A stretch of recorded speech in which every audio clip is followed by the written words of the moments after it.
उपस्थित पवित्र आत्माओं, ऐसा कोई व्यक्ति नहीं जो स्वस्थ न रहना चाहता हो। प्रत्येक व्यक्ति स्वस्थ रहना चाहता है।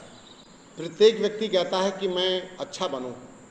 अब मुझे एक बात बताइए, इंजीनियरिंग करते हैं तो उसकी पढ़ाई पढ़नी पड़ती है ना।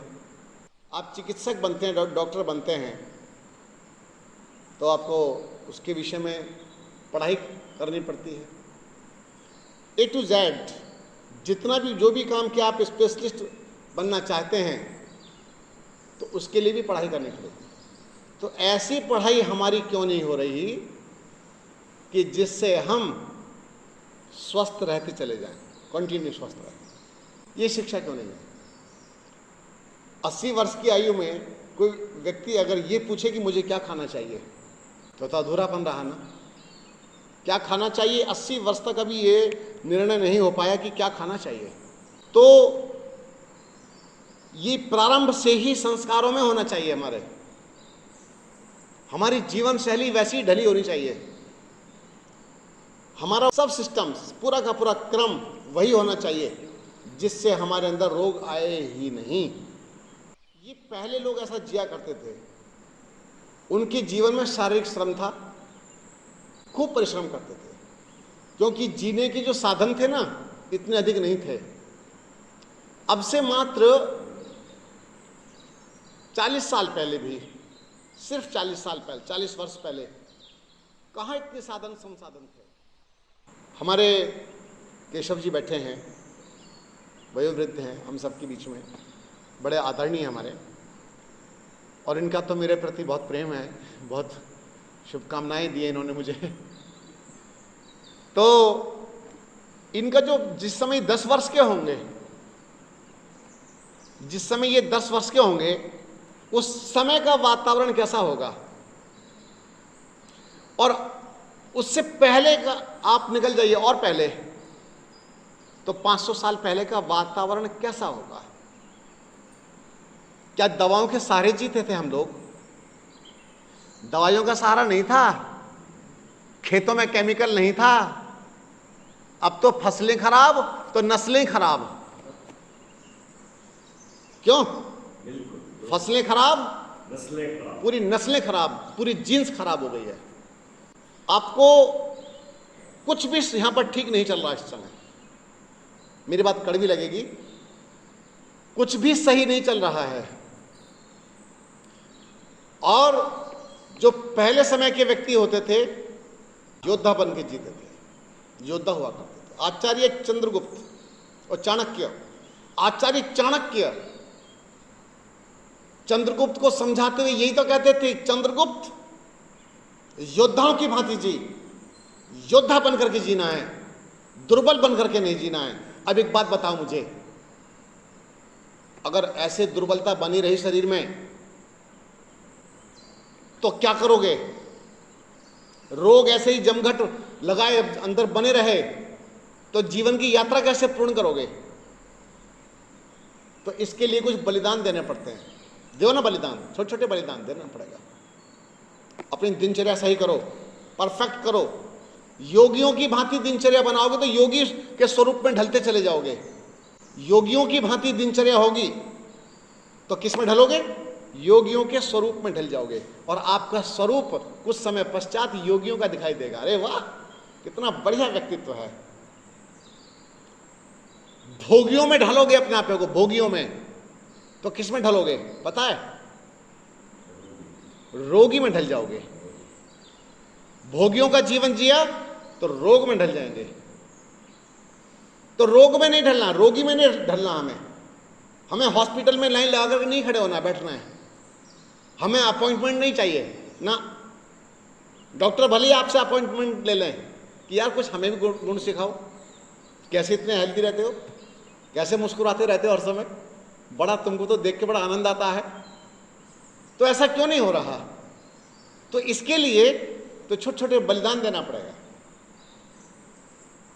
आंखें बंद करके विचार कीजिए, चिंतन कीजिए कि आप जो अपने मुंह के अंदर डाल रहे हैं, जो भी डाल रहे हैं, ये कूड़ा करकट तो नहीं डाल रहे हैं। और कूड़ा करकट डाल रहे हैं तो क्या मेरा शरीर डस्टबिन है? ये शरीर मेरा डस्टबिन तो नहीं है।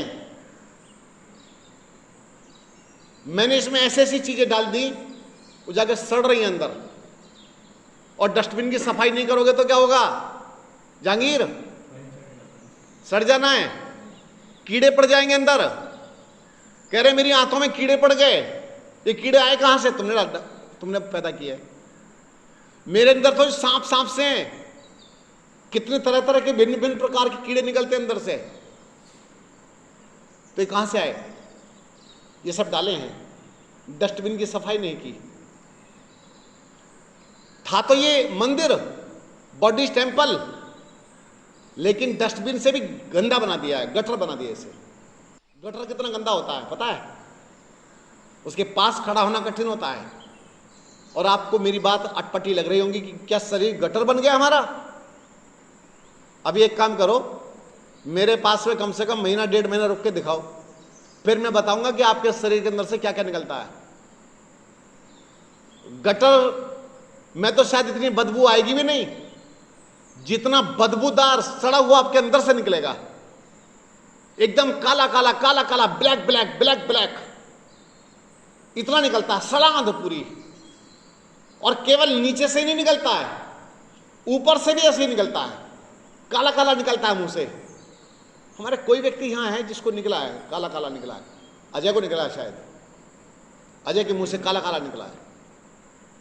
और एक अजय थोड़ी है, ढेरों अजय मेरे पास में है, ढेरों लोगों का ऐसे ही हुआ है। तो ये काला काला निकलता है अंदर से। कहां सड़ाया हुआ इसको? तो बनाना गटर, तो इसलिए गटर बना हुआ है शरीर। और होना चाहिए था मंदिर। क्यों? इसमें आत्मदेव निवास करती है, मेरी आत्मा रहती है इसके अंदर, मेरी रूह रहती है। इसको कब्रिस्तान नहीं बनाना था। ये कब्रिस्तान है क्या? डेड बॉडी इसके अंदर डाल रहे थे ना? ये तो चलता फिरता तीर्थ है। ये सबसे बड़ा तीर्थ है मेरा। लेकिन तीर्थ में वो गंदगी फैलाई है आपने। हा जाकर के देखो आजकल तीर्थों में भी क्या हालत हुई पड़ी है। आज गंदगी फैलाने में लोग कसर नहीं छोड़ते। कह रहे जी हम तो मंगल पर देख रहे हैं, मंगल पर प्लॉट मिलेंगे, मंगल पर जा रहे तो अब यहां तो इनका बस चलन, यहां पूरा गटर बना दिया धरती को। अब जाकर के मंगल को भी बेकार कर देंगे सारा। ये जहां जाता है इंसान ये हालत वही कर देता, खराब कर देता हर जगह। ये वहीं पता नहीं उठपटांग चीजें फेंकना शुरू कर देगा, वहां भी प्रदूषण फैला के आएगा। तो इसीलिए पहले यहां तो रहना सीख लो। इसीलिए जब तक हम अपने में सुधार नहीं लाएंगे तो निखार नहीं आएगा। सुधार से सौंदर्य बढ़ता है, सुधार नहीं है तो सौंदर्य भी नहीं है। सुधार करोगे तो जीवन बदलना प्रारंभ हो जाएगा और जीवन में से सुगंध आने प्रारंभ हो जाएगी। इतनी बीड़ियां फूंकने की क्या आवश्यकता थी बताइए ना?